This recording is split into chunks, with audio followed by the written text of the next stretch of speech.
Hello, everyone. Welcome to our case study on fear-based campaigns. A couple points for us of what we're going to be covering today is some background information on the Extended Parallel Processing Model, EPPM. And then we're going to be looking at the case study in question, which is around fear-based driving campaigns in Australia and New Zealand. Take a look at the methods that were used for this, comparing that back to the EPPM model, the results of that case study, and some important takeaways. So the extended parallel processing model takes a look at three very important pieces. The first one is a threat. So some sort of threat needs to be present that is going to supposedly motivate your audience, get them to drive them to take action. This could be anything. It could be climate change, could be driving accidents, like we'll see here in this case study. Could be climate change, something that's topical like that. Could be riots or looting, whatever happens to be in the news. Or it could also be climate change. But in this case, we're going to be talking about driving accidents. There has to be some kind of vulnerability. So the threat needs to be believable to your audience. They have to feel like they're susceptible to that threat that's being presented to them. They need to feel like it can affect them. They need to feel vulnerable to it. And also efficacy. And this is depending on the level of self and response efficacy. We'll get into that a little bit. But if that efficacy is not there, you run the risk of your audience rejecting your message and your behavior change that you're proposing. So there are three different outcomes that can come out of this. And the first one is results is if the threat is not strong enough, the message is just going to be ignored. People are not going to feel vulnerable. They're not going to feel like, yeah, that could happen. But if it does, no big deal. Second is a fear control response. And what this means is the results from the efficacy proposals are too low and the fear is just rationalized away. So if the response to the threat or if the self-efficacy to the threat is not strong enough, people are just going to ignore what you're threatening them with. Or if, for instance, if the efficacy, if the response is not there at all, people are just going to look by it and say, well, nothing I can do about it. We'll just keep going on with my life. And then the last one, this danger control response.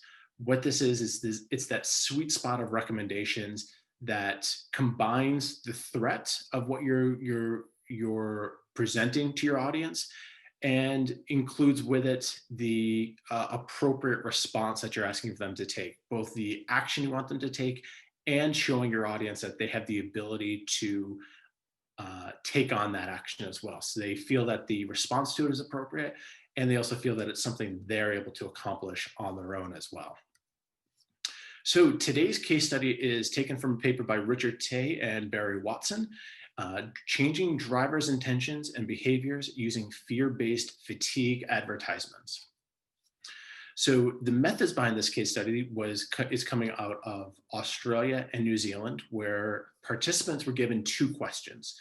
The first question, the pretest, was centered on attitudes around driving safety, road safety, and fatigue. So driving when you're overly tired. One of the examples they used was of someone who was getting off of a late night work shift and was about to embark on a road trip. So everyone was shown that video. And in that video, like I said, it was presented to them as a sleepy driver, high fatigue, was getting into a car to do an overnight road trip, and all sorts of horrific accidents that you could possibly think of. So if you think back to the old school driver's ed videos that were shown, car wrecks, blood, gore, it was violent. And that was the message that everyone received. The other half of the participants were also shown another video. And in that video, they were shown coping mechanisms or coping strategies to help them overcome the fatigue. So things like taking a nap before you got in the car, or drinking coffee to help stimulate you to keep you awake, playing music, swapping drivers in and out, or pulling over if you felt like you were becoming too tired to continue. The second question, our post-test, was administered 1 to 2 weeks later to measure the response, both to measure the response to these videos, but also to measure how well it moved the audience to adopt any of these changes. The results of this, so the people who only saw that violent advertisement, that only saw the message of drive tired and you're going to be in a horrific car accident and hurt everyone around you. Some expected results from this. One was that they felt a high level of fear. They got the fear. They felt it. They were afraid of it. They were afraid of driving while fatigued. They also noticed that starting with too high a level of fear can get people to reject the message outright. And what this is saying is that if you inject your audience with too high of a dose of fear, you're going to push them away and make them believe that nothing can possibly be done about this. So why bother worrying about it? It's going to affect them anyway. They also saw that fear itself was not significant enough in changing behavior. So while it did, obviously, again, scare people, it didn't move them enough to achieve behavior change. So it didn't get them to do enough to stop driving. They stopped driving because they were scared, but it wasn't enough to get them to stop driving, particularly because they were fatigued. There were some results in here where people just stopped driving altogether because they were terrified. Now, our other side of the group was the group that, along with the fear-based message, they also got a message about coping strategies. So this was the drinking coffee. It was taking a power nap. It was swapping out drivers when they felt fatigue coming on. Much different results came about when the audience members in this group received that efficacy message.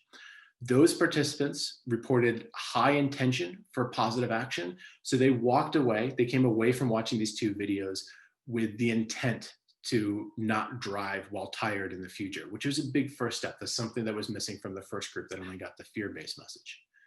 Those intentions also increased over time as opposed to decreasing.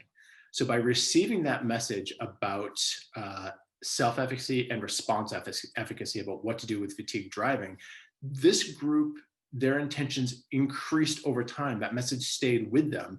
And as they had time to think about it, they were more likely to say they would not drive under those conditions. And they felt like they were comfortable in knowing ways to avoid it. And if they did feel it, what they could do to not find themselves in that situation. And then finally, the perceived response efficacy really had the biggest significant impact on message acceptance. So while self-efficacy was there, it was really the response efficacy, being able to know what strategies to take to avoid that situation, that really drove the message and got this audience to accept the message that was being delivered to them about fatigue driving. So some key takeaways here. One, using fear will capture attention, but it needs to be used moderately. And one of the things that came out of the study was that you don't need to go overboard on fear. Use a moderate amount. Again, using too much is going to push your audience away, so don't go overboard on the fear. Second, fear on its own is not important. It can capture the attention, but it cannot be your only message. You need something else in there. And the belief in accomplishing the adoptive measure is important through self-efficacy. So people need to believe that they have the ability to use any of those adoptive measures that you're suggesting in order to act on the intention. But most importantly, response efficacy was the biggest factor in long-term behavior change. Presenting adoptive measures to your audience that they see will have an impact, and that will then follow up with their self-efficacy and their belief that they can also act on those. So those are our key takeaways. That's our case study on fatigue driving and on EPPM. Thank you very much.